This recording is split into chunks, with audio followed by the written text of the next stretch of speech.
বিশ্বনবীকে আল্লাহ আলোর সাথে তুলনা করেছেন, বলেছেন বিশ্বনবী হচ্ছে নূর। সুবহানাল্লাহ পড়েন।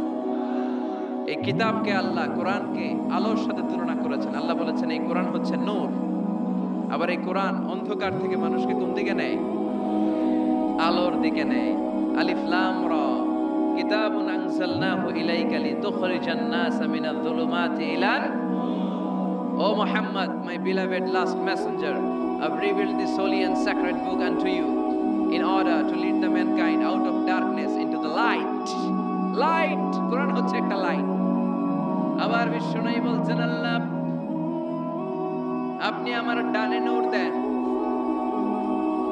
আমার বায়ে নূর দেন, আমার সামনে নূর দেন, আমার পেছনে নূর দেন, আমার উপরে নূর দেন, আমার নিচে নূর দেন, আমার গোশতের ভিতরে নূর দেন, আমার হাড্ডির ভিতরে নূর দেন, আমার জন্য আপনি নূরের ব্যবস্থা করে দেন।